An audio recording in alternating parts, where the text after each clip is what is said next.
Welcome to खोलो किताब। आज हम क्लास 7 की वर्कशीट नंबर 41 करेंगे साइंस की, जो 21 दिसंबर को आपको दी गई है। ये वर्कशीट इंग्लिश मीडियम के स्टूडेंट्स के लिए है। अगर आप हिंदी मीडियम के स्टूडेंट हैं तो यहाँ आपको एक लिंक दिख रहा होगा, जिस पे आप क्लिक करके हिंदी में इस वर्कशीट को सॉल्व होते हुए देख सकते हैं, समझ सकते हैं। अगर आप चैनल पे नए हैं तो इसको पहले सब्सक्राइब कर दें और वीडियो पसंद आने पे लाइक, कमेंट और शेयर करना ना भूलें। तो चलिए स्टार्ट करते हैं। सबसे पहले स्टूडेंट यहाँ अपना नाम लिखेंगे, यहाँ क्लास टीचर का नेम हो जाएगा। तो इस वर्कशीट में हम बात करेंगे मेजरिंग स्पीड। स्पीड के बारे में बात करेंगे, स्पीड, डिस्टेंस और टाइम। स्पीड मतलब कोई गति, किस चीज़ कितनी स्पीड से चल रही है, और डिस्टेंस मतलब दूरी होता है, और टाइम मतलब समय होता है। तो वी नो दैट, हमने पिछली वर्कशीट में पढ़ा था फॉर्मूला क्या होता है स्पीड का, डिस्टेंस डिवाइडेड बाय टाइम। तो स्पीड आपकी ये होगी। अब देखो इसी से आप ना अलग अलग चीज़ें भी कर सकते हैं, वो मैं भी आगे बताऊंगा। While going for a school picnic, Sonia decided to note the distance covered by the bus. एक स्कूल पिकनिक पे कहीं जा रही थी सोनिया, तो उसने डिसाइड किया कि डिस्टेंस देखना है उसको, बस से कितनी दूर वो, स्कूल से कितनी दूर है वो पिकनिक की जगह। तो उसने डिसाइड किया कि डिस्टेंस नोट करना बस से। But she didn't know how to calculate it, पर उसको कोई आइडिया नहीं था इसको कैसे मापा जाए।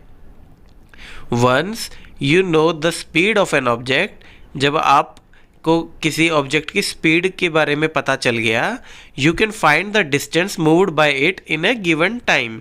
तो एक पर्टिकुलर अगर टाइम भी आपको दिया गया है तो आप डिस्टेंस या कितनी दूरी है वो बता सकते हैं। कैसे? जैसे speed is equal to distance upon time है। तो सपोज डिस्टेंस आपको पता करना है, तो स्पीड को जब इज इक्वलिटी के उधर की साइड ले जाएंगे तो ये उल्टा हो जाता है, नीचे का उधर प्लस में हो जाए, नीचे डिवाइड में है तो ऊपर हो जाएगा मल्टीप्लाई में। तो क्या हो जाएगा, ये speed into time is equal to distance. अब ऐसे ही अगर आपको टाइम निकालना है तो टाइम को उधर ले जाओगे ऊपर, और स्पीड को ऊपर से ले जाओगे नीचे, तो टाइम क्या हो जाएगा, time is equal to distance by speed. तो अब देखो डिस्टेंस कैसे निकाला है इन्होंने, स्पीड इनटू टाइम, इसी फॉर्मूले से। You can also find the time an object would take to cover a distance while moving with the given speed. इसी प्रकार आप टाइम भी किसी ऑब्जेक्ट का निकाल सकते हो अगर आपको उसका डिस्टेंस पता है और ये पता है कि वो कितनी स्पीड से दौड़ रही है।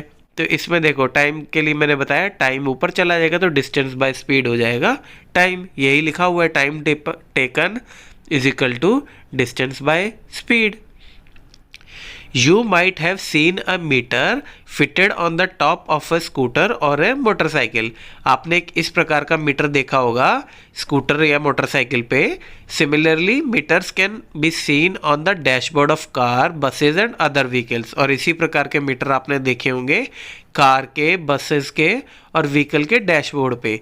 अब देखो डैशबोर्ड क्या होता है, जैसे जहाँ स्टीयरिंग वगैरह लगा होता है, ऐसा मीटर आपको कार या बसेस में कहाँ दिखेगा, स्टीयरिंग के बिल्कुल बीचों बीच। और स्कूटर वगैरह पे दोनों जो हैंडल होते हैं जहाँ पकड़ते हैं हम चलाने के लिए, उसके बीच में आपको इस प्रकार के मीटर दिखेंगे। That one of the meter has kilometre per hour written at the corner. उस एक मीटर के कोने पे लिखा हुआ किलोमीटर पर आवर, ये देखो यहाँ लिखा हुआ है kilometre per our. This is called speedometer. इस मीटर को हम क्या बोलेंगे, स्पीडोमीटर। स्पीड बता रहा है किसमें, किलोमीटर पर आवर में बताता है, इसलिए इसको बोलेंगे speedometer. It records the speed directly into kilometre per our. ये सीधा रिकॉर्ड करता है किलोमीटर पर आवर में स्पीड को। अब देखो जैसे सपोज यहाँ पे सुई 5 पे है 50 पे, तो 50 का मतलब क्या है, 50 किलोमीटर पर आवर उसकी स्पीड है, यानी 1 घंटे में, 1 आवर में वो 50 किलोमीटर की स्पीड 50 किलोमीटर कवर कर रहा है। अब ऐसे ही 90 होगा तो यानी 1 घंटे में वो 90 किलोमीटर चल रहा है, तो उसकी स्पीड कितनी होगी, 90 kilometre per hour. There is also another meter that measures the distance moved by the vehicle.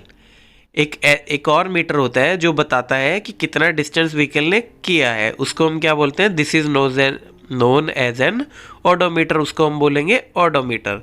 अब देखो ओडोमीटर क्या होता है, इस प्रकार के कोई किलोमीटर लिखा होता है, इससे आपको डिस्टेंस कैसे पता चलेगा।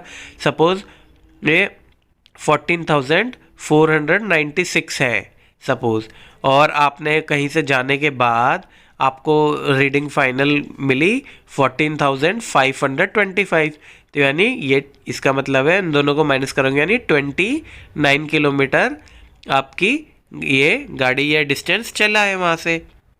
अब देखिए, डू यू नो, क्या आपको पता है? Number 1, an instrument which measures the distance covered by a moving vehicle is known as. वो इंस्ट्रूमेंट कौन सा होता है जो बताता है कि कितना डिस्टेंस कवर्ड किया है? तो ये हमने अभी देखा ही है, ओडोमीटर उसको बोलते हैं। तो यहाँ हम क्या लिख देंगे? ओडोमीटर। फिर ऐसे ही है, speedometer record the speed in, जो आपका स्पीडोमीटर है वो स्पीड किस में दर्शाता है? तो ये नीचे लिखा भी है किलोमीटर पर आवर में, तो यहाँ आंसर हो जाएगा किलोमीटर पर आवर ब्रैकेट में, या ऐसे भी लिख सकते हैं KM डिवाइडेड बाय H। अब थर्ड क्या है? Distance covered is equal to dash into time. तो ये फॉर्मूला देख लो, यही डिस्टेंस क्या होता है, स्पीड को उधर ले जाओगे, टाइम इनटू स्पीड, टाइम आपको दिया गया है तो इसमें फिलिंग द ब्लैंक्स में आ जाएगा स्पीड, गति। अब फोर्थ वन क्या है? Time is equal to distance by dash. तो यहाँ बताया भी गया है, एक ही फॉर्मूले से हम सब चीज़ निकाल सकते हैं। Time is equal to distance by speed, तो यहाँ आ जाएगा डिस्टेंस बाय स्पीड। इसी के साथ हमारी ये वर्कशीट आज की कंप्लीट हुई। मिलते हैं नेक्स्ट वीडियो में नेक्स्ट वर्कशीट के साथ। Don't forget to like, comment, share and subscribe the channel. Thank you.